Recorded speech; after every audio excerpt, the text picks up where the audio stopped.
Welcome to Kokila's little world. நம்ம இன்றைக்கி ரொம்ப ஈஸியாக ஒரு மோர் குழம்பு எப்படி செய்கிறது அப்படின்னு சொல்லி பார்த்துடலாம். வீடியோக்குள்ளே போகிறதுக்கு முன்னாடி எங்கள் சேனலை மறக்காமல் சப்ஸ்கிரைப் பண்ணிக்கோங்க, பெல் ஐக்கானை கிளிக் பண்ணிக்கோங்க. நான் இன்றைக்கி எதுவும் காய் யூஸ் பண்ணலை, வெறும் மோர் குழம்பு தான். நீங்கள் என்ன காய் போட்டு மோர் குழம்பு செய்வீங்கன்னு எனக்கு கமெண்ட் 2 பச்சை மிளகா, தேங்காய் துண்டு, இஞ்சி ஒரு துண்டு, சீரகம் கொஞ்சம் எடுத்திருக்கேன். பச்சை மிளகாய் எனக்கு காரம் இருக்காது, அதனால் 2 எடுத்திருக்கேன். உங்களுக்கு காரமான மிளகானா உங்களுக்கு போதுமான அளவு எடுத்துக்கோங்க. கொஞ்சம் கடலைப்பருப்பையும் பச்சரிசியும் நான் ஊற வச்சுருக்கேன். இதில் நீங்கள் துவரம்பருப்பு கூட சேர்த்துக்கலாம். கொஞ்ச நேரம் ஊறினாவே போதும். இப்போது அது எல்லாத்தையுமே மிக்சியில் போட்டு கொரகொரப்பாக அரைச்சிக்கிறோம். அரைச்சி எடுத்துகிட்டு அதை தனியாக வச்சுக்கோங்க. நான் எந்த காயும் போடாதனால வெங்காயம் நான் கட் பண்ணுறேன். நீங்கள் நீர்க்காய்கள் எதுவானாலும் சேர்த்துக்கலாம். ரொம்ப குளிர்ச்சியும் கூட மோர் குழம்பு. இப்போ ஒரு கடாயில்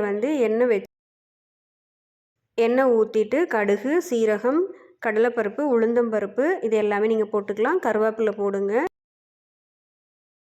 அது கூட ஒரு வரமிளகா சேர்த்துக்கிறேன். என்னோடய மிளகா வரமிளகா ரொம்ப காரமாக இருக்கும், அதனால் ஒரே ஒரு மிளகா தான் நான் சேர்த்துருக்கேன். வெங்காயத்தை அதோடு சேர்த்து நல்லா வணக்கிக்கிறோம்.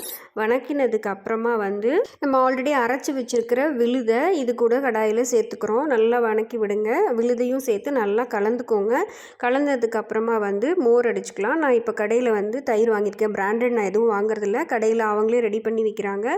ஸோ அந்த தயிரை மோராக அடித்து நான் அந்த மோரை இந்த கடாயில் சேர்த்துக்கிறேன். இப்போ நல்லா மோரோடு சேர்ந்து நல்லா மசாலையும் கலந்து விடுங்க. நான் வீட்டில் தான் அரைச்சி வச்சுருக்கேன் மஞ்சத்தூள், அதை ஆட் பண்ணிக்கிறேன். தண்ணி நீங்கள் உங்களுக்கு தேவையான அளவு சேர்த்துக்கலாம். எப்படி இருந்தாலும் கொஞ்சம் கெட்டியாகிடும். ஸோ நல்லா தண்ணி சேர்த்துக்கோங்க. தண்ணி சேர்ந்து கலந்துக்கோங்க. கூட உங்களுக்கு உப்பு போட்டுக்கோங்க. காரமாக சாப்பிட்றவங்க நல்லா கார மிளகா நிறைய போட்டுக்கலாம். இப்போது ரொம்ப ஈஸியாக மோர் குழம்பு ரெடி ஆகிடுச்சு. இது கூட காய் போட்டு செஞ்சாலும் ரொம்ப நல்லாயிருக்கும். இது மாதிரி ஈஸியாக செய்யக்கூடிய அடுத்த டிஷ்ஷோடு நான் உங்களை அடுத்த வீடியோவில் சந்திக்கிறேன். நம்ம சேனலை சப்ஸ்கிரைப் பண்ணிக்கோங்க. இந்த வீடியோவுக்கு லைக் பண்ணுங்கள்.